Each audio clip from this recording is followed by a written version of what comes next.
स्वागत आहे तुमचं यश आराध्य यूट्यूब चॅनलमध्ये। तुम्हाला काल सगळ्यांना गुड न्यूज नक्कीच मिळाली असेल किंवा जर मिळाली नसेल तर सगळ्या मराठा समाजासाठी किंवा SC/BC स्टुडंट्ससाठी किंवा मी म्हणेन पूर्ण महाराष्ट्रासाठी एक आनंदाची बातमी आहे की जरी तुमच्याकडे आता कास्ट व्हॅलिडिटी नसेल तरी सुद्धा तुम्हाला आता ऍडमिशन घेता येणार आहे। यावरच आपल्याला डिटेलमध्ये आज बघायचं आहे काय त्याचे क्लॉज आहेत, नेमकं काय केलं पाहिजे आणि तुम्हाला काही स्ट्रॅटेजी सुद्धा मला सांगायच्या आहेत जेणेकरून तुम्ही एकदम या सर्व गोष्टींमध्ये क्लिअर राहणार आहात। जर तुम्ही चॅनलवर नवीन असाल किंवा चॅनलला अजून सुद्धा सबस्क्राइब केलं नसेल तर चॅनलला सबस्क्राइब करायला विसरू नका। तुम्हाला माहिती आहे 2 दिवस आधी मी SC/BC वर व्हिडिओ बनवला होता आणि त्याला खूप छान प्रतिसाद आला होता। कित्येक मुलांना होप्स मिळाले होते आणि कित्येक मुलांनी ठरवलं होतं की आता जायचं तर SC/BC मधून। आणि मी तेव्हा सांगितलं होतं की नक्की मी तुम्हाला सांगतोय काही ना काही शासन निर्णय घेणार आहे, कारण हा माझा एक्सपिरियन्स होता आणि या सगळ्या गोष्टींमधून मी बऱ्याचदा गेलेलो आहे, त्याच्यामुळे थोडंसं आयडिया आलेली होती या गोष्टींची आणि बऱ्याचशा कॉन्टॅक्ट्स मधून पण हे ऐकायला भेटत होतं की काही ना काही निर्णय होणार आहे आणि तसाच निर्णय जसा एक्सपेक्टेड होता। काल संध्याकाळी 6च्या आसपास GR आला की प्रत्येक विद्यार्थी ज्याची कास्ट व्हॅलिडिटीचा इश्यू आहे तो मुलगा ऍडमिशन घेऊ शकतो। हा GR आपल्याला व्यवस्थित समजायचा आहे आणि काल कित्येक मुलांनी एकदम GR आल्या युट्यूबला एकदम कमेंट्स यायला चालू झाल्या की दादा थँक्यू, तुझ्यामुळे हे होतंय आणि इतक्या छान कमेंट आल्या आणि लगेच मुलांनी मला वाटतं 30-50 मुलांनी आरामात व्हॉट्सअपवर 6-6:30 पट एकदम GR सेंड केले। मला ऍक्च्युली GR आलेले युट्यूबवरून कळतं किंवा त्यांच्या ऑफिशियल वेबसाईटवरून कळतं, पण काल पहिल्यांदा असं झालं की मुलांनी जितक्यांदा मला GR शेअर केला आनंदामध्ये मुलांनी एकदम शेअर केला, त्याच्यामुळे मला कळालं। मे बी मी काही जणांना रिस्पॉन्ड करू शकलो नसेल, बट प्लीज राग मानून घेऊ नका। खूप मुलांचे कॉल्स आणि फोन येत आहेत, त्याच्यामुळे मी जरी रिस्पॉन्ड करू शकलो नसेल तर राग मानून घेऊ नका। मी तुम्हा सर्वांसाठी खुश आहे आणि तुम्हा सर्वांसोबत नक्कीच आहे। आता हा GR थोडासा समजून घेण्याचा प्रयत्न करूया। हा GR नेमका आहे काय, याच्यामध्ये काय सांगितलं बाळांनो की SC/BC ची जी कास्ट व्हॅलिडिटी आहे तसं तर त्यामध्ये कॅटेगरी जास्त मेन्शन केलेली नाहीये, वर फक्त संदर्भ मेन्शन केलेला आहे, त्याच्यामुळे हे सगळ्यांसाठी लागू असणार आहे। मग SC कॅटेगरी असेल, ST कॅटेगरी असेल, मोस्ट प्रोबॅबली सगळ्यांना हा GR लागू होणार आहे, कारण त्याच्यामध्ये असं काही मेन्शन केलेलं नाही। जो सरकारी लाईन आहे ज्याच्यामध्ये एक अनाउन्समेंट असते त्याच्यामध्ये कोणताही कास्ट किंवा असं काही मेन्शन केलेलं नाहीये किंवा कॅटेगरी मेन्शन केलेली नाहीये, वर फक्त संदर्भ दिलेला आहे। सो आय डोंट नो की आता त्याचं काय होणार आहे, पण माझ्या मते 99% प्रत्येकासाठीची कास्ट व्हॅलिडिटीची जी मुदत वाढ आहे ती देण्यात आलेली आहे। मग याच्यातून 2-3 गोष्टी तुम्हाला समजून घेतल्या पाहिजेत। अजून सुद्धा मुलांना कास्ट सर्टिफिकेट मिळत नाहीयेत, नॉन क्रिमिलियर मिळत नाहीयेत किंवा कास्ट व्हॅलिडिटीवर जी रिसिप्ट लागते ती सुद्धा अप्लाय करायला मिळत नाही, कारण सर्व्हर्स डाऊन आहेत, कित्येक जणांचे इश्यूज येत आहेत। मग प्रत्येक पालक अजून सुद्धा थोडासा घाबरलेला आहे। 50% त्याची चिंता मिटली, पण 50% अजून सुद्धा त्यांच्या मनात चिंता आहे की दादा 2 दिवसात रजिस्ट्रेशन संपतंय आणि रजिस्ट्रेशन जर संपलं तर मी SC/BCचं करू कसं, कारण माझ्याकडे रिसिप्ट नाहीये। मी फॉर शुअर, जसं मी त्या व्हिडिओमध्ये सांगितलं होतं, सरकार काही ना काही निर्णय घेणार आहे। मी फॉर शुअर लक्षात ठेवा, मी तुम्हाला सांगतो CET सेल रजिस्ट्रेशनच्या तारखा वाढवणार आहे। आणि मी पुन्हा सांगतोय शेवटच्या दिवशी का करतात यांचं पण काहीतरी महत्त्व राहिलं पाहिजे ना। एकदम सिच्युएशन पॅनिक क्रिएट होईल, मग एकदम हे म्हणतील वा आम्ही तुमच्या तारखा वाढवल्या, मग मुलं थोडेसे रिलॅक्स होतील। सो यांचं हे स्वतःचं महत्त्व, मला तर असं वाटतं की जर तुम्ही वाढवणारच तर आजच वाढवा, मुलं पण रिलॅक्स होतील। एकदम शेवटच्या दिवशी नेऊन किंवा आधीच्या दिवशी देऊन जर मला सांगा यांना माहिती आहे की तारखा वाढवाव्या लागणार तर पटकन अनाऊन्स करायचं किंवा एक नोटिफिकेशन काढायचं तारखा वाढतील काळजी करू नका म्हणून। बट अख्ख्या महाराष्ट्राला वेटीस धरण्याची काहीच काळजी म्हणजे हे नाहीये, बट स्टील मी तुम्हाला नक्की सांगतो नक्कीच तारखा वाढणार आहेत। मग त्या शेवटच्या क्षणाला का असे ना वाढतील। आणि मी तुम्हाला एक एक्झाम्पल सांगतो, तुम्ही त्या CET सेलच्या वेबसाईटवर जा, तिथे तारखेच्या पुढे स्टार लिहिलेला असतो, तर स्टार त्याच्यासाठीच लिहिलेला असतो की ही तारीख टेंटेटिव्ह आहे and we can extend it. For sure नक्की सांगतो एक्सटेंड होणार आहे। त्यामुळे कास्ट व्हॅलिडिटी, नॉन क्रिमिलियर काही निघालं नसेल काळजी करू नका, वेळ भेटेल। हा, मी तात्पुरतं तुम्हाला एक सजेशन काय देईल की तुम्ही ओपन मध्ये का असे ना किंवा SC/BC मध्ये ज्यांच्याकडे आहे त्यांनी रजिस्ट्रेशन करून टाका, ज्यांच्याकडे नाहीये रिसिप्ट घेण्याचा प्रयत्न करा आणि रजिस्ट्रेशन करा आणि शेवटच्या क्षणापर्यंत मी म्हणेन वाट बघू नका, ट्राय करा। एक लवकरच उद्या परवामध्ये नक्कीच तुमच्या तारखा वाढलेलं नोटिफिकेशन येईल आणि मी चॅनलवर पण तो अपडेट देईल।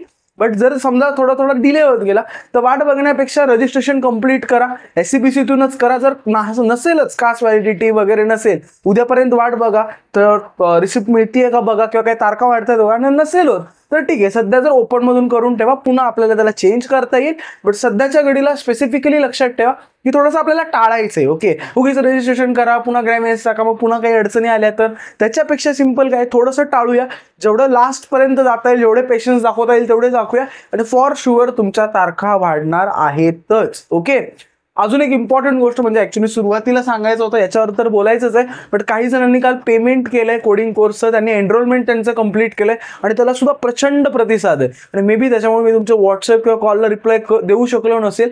कधी कधी काय होतं, काही बँकचा इश्यू होतो की बँक पेमेंट तुमच्याकडून जातं बट बँकेकडून ते ॲपपर्यंत पोहोचत नाही, आणि ही सगळी टीम बँगलोरची आहे, त्यामुळे कधी कधी इश्यू होतात. ठीक आहे, जर असं काही झालं असेल तर मी माझा जीमेल ID तुम्हाला दिलेला आहे, या ईमेल ID वर टीम आहे, तुम्ही तिथे मेसेज टाका की दादा हे पेमेंट मी केलेलं आहे, वाटलं स्क्रीनशॉट अटॅच करा, तुमचा ॲपचा रजिस्टर्ड नंबर टाका.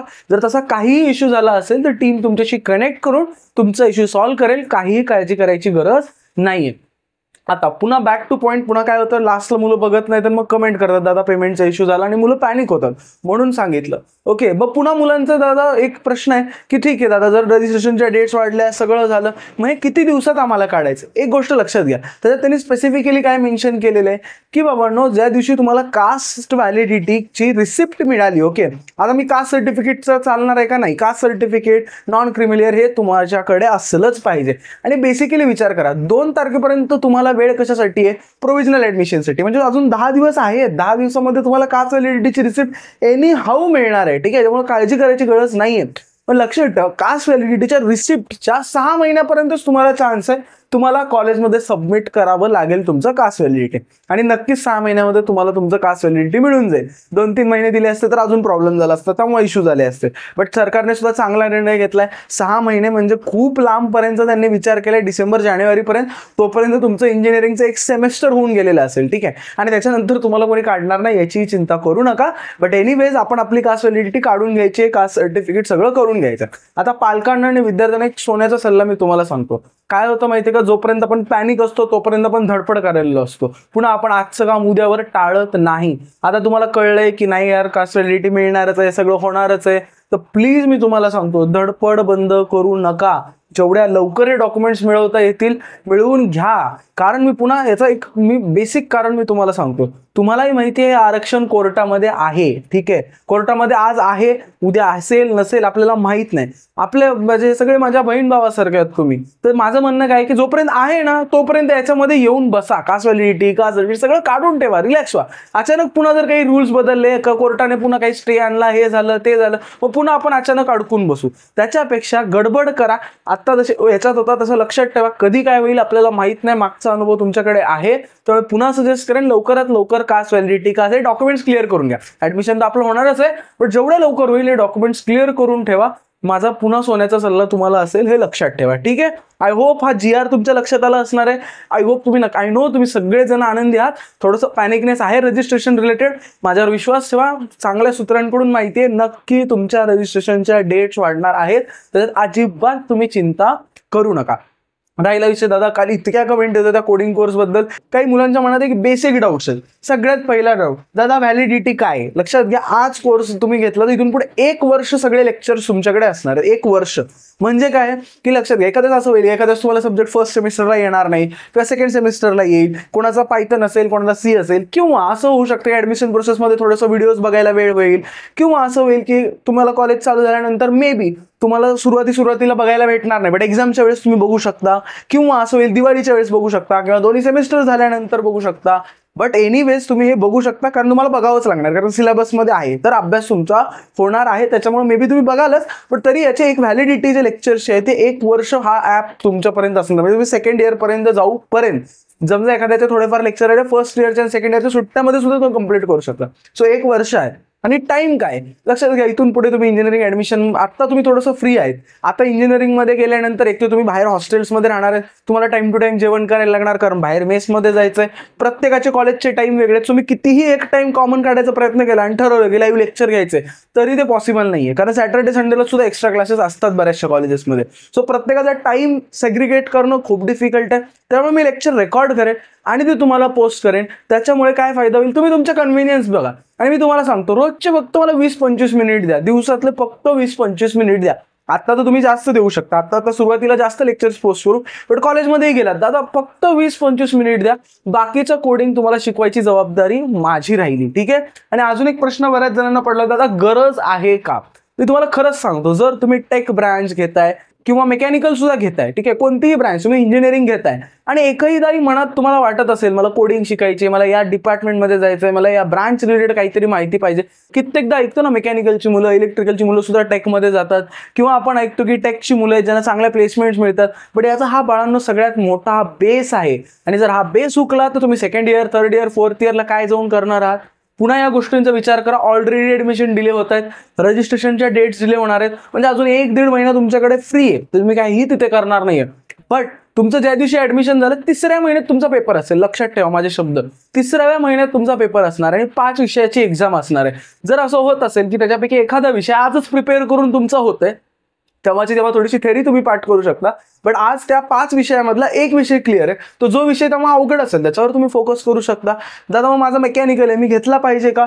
जर तुमची कोडिंग, मी तुम्हाला सांगतो, जर तुम्ही कोडिंग तुम्हाला येत नसेल, तुम्ही आजपर्यंत कधी ऐकलंही नाहीये, तरी सुद्धा तुम्ही नक्की एनरोल करा. मी फॉर शुअर सांगतो तुम्हाला फायदा होईल आणि जेणेकरून तुम्ही एक अपस्किल व्हाल. ठीक आहे, नुसतं मी चांगले पर्सेंटेज घेतले आणि मला कोडिंग येत नाही, काय उपयोग आहे? शेवटी जेव्हा कंपनी तुमच्याकडे येणार आहे तेव्हा हेच बघणार आहे की तुम्हाला कोडिंग येते का नाही. आणि मी पुन्हा सांगतो, जर तुम्ही फर्स्ट इयरला कोडिंग तुमची हुकली, बेसिक्स आहे, सगळं बेसिक्स आहे, असं नाही म्हणत तुम्ही खूप हाय लेवल आहे, पण सगळं बेसिक्स आहे, एकदा तुमच्या मनात त्या कोडिंगची भीती निर्माण झाली तर तुम्हाला काही एक उपयोग होणार नाही. सेकंड इयर पासून ती भीतीच राहत राहणार आणि तुम्ही पुढे सरकू शकणार नाहीत. आणि लक्षात घ्या, जर तुम्ही टेक ब्रांच घेताय, CS, IT, AI, ENTC किंवा इलेक्ट्रिकल मेकॅनिकल घेऊन स्वप्न बघताय की मला कोडिंग करायचे, आजकाल बऱ्याचशा मुलांना कोडिंगमध्ये चांगले चांगले जॉब्स लागतात, आणि जर तुम्ही अशी स्वप्न बघता तर तुम्हाला कोडिंग आली पाहिजे. कारण जर डॉक्टर म्हणत असेल, जर CS, IT ची मुलं किंवा AI, डेटा सायन्स असे सगळ्या वेगवेगळ्या टेक ब्रांचेस तुम्ही प्लॅन करताय आणि डॉक्टर म्हणला की नाही मला रक्ताची भीती वाटते, मला रक्त बघितलं की भीती वाटते, मला इंजेक्शन द्यायची भीती वाटते, चालणार नाही. डॉक्टरचं कामच आहे की रक्त बघावंच लागेल, ऑपरेशन्स करावेच लागतील, त्याचं ते बेसिक काम आहे. तसं तुम्ही जर टेक ब्रांच घेताय आणि म्हणताय मला कोडिंग अवघड गेली, तुम्हाला पुढे जाऊन जमली नाही, तर तुम्हाला हा बेसिक प्रॉब्लेम येणार आहे, कारण तुमचं काम असते त्याच्यासाठी तर तुम्ही ती ब्रांच घेताय. सो बेसिकली लक्षात घ्या, सगळ्यांसाठी असणार आहे. जर तुमच्या शिकण्याची इच्छा आहे, रोजचे फक्त मला एक अर्धा तास तुम्ही द्या, 20-25 मिनिट जास्तीत जास्त. फार मोठे मोठे लेक्चर्स मी बनवणारच नाहीये, कारण मला सुद्धा तेवढे लेक्चर्स बघवत नाहीत, म्हणून मी छोटे छोटे लेक्चर्स बनवेन, तुम्हाला समजतील असेच लेक्चर्स असतील आणि 1 वर्ष हा कोर्स तुमच्याकडे असणार आहे. मे बी थोडंसं मिसआउट झालं, तुम्ही 1 वर्षामध्ये कधीही थोडंफार करून कंटिन्यू करू शकताय. आय होप मला काल विचारलेले डाऊट सगळे क्लिअर झाले. एक छोटासा डाऊट आहे की दादा लॅपटॉप, मला माहिती आता आपल्याला फीस भरायच्या आहेत, मुलांना 1-1 लाख कॉलेजच्या फीस आहेत त्या भरायच्या आहेत, पण मी सजेस्ट करेन लॅपटॉपची तुम्हाला काही एक गरज नाहीये. तुम्ही डिरेक्टली मोबाईलवर कसं करायचं, काय नाही करायचं हे सगळं मी शिकवणार आहे. मी तर म्हणेन मोबाईलवरच करा, उलट जास्त फायदा होईल तुमचा. ठीक आहे, सो लॅपटॉपची काही एक गरज नाहीये. हे FAQs होते कंटिन्युअस, मला याच्यावरच कॉल्स येत होते किंवा याच्यावरच मला डाऊट्स येत होते, तर ते मी क्लिअर केलेले आहेत. आय होप ज्यांना एनरोल करायचं डिस्क्रिप्शनमध्ये आपल्या ॲपची लिंक आहे, तुम्ही एनरोल करू शकता. So I hope Maratha students पण क्लिअर असतील आणि पूर्ण जे कॅटेगरीची मुलं आहेत तुमच्यासाठी सुद्धा मोस्ट प्रोबॅबली हा GR लागू असेल. त्याचा CET सेलकडून उद्यापर्यंत आपल्याला नोटिफिकेशन येईलच, आलं की एकदम सगळ्या गोष्टी अजून क्रिस्टल क्लिअर होणार आहेत. आय होप हा व्हिडिओ सगळ्यांना आवडला असेल. व्हिडिओ कसा वाटला नक्की मला कमेंट सेक्शनमध्ये कळवायला विसरू नका. भेटूया आपण नेक्स्ट व्हिडिओमध्ये.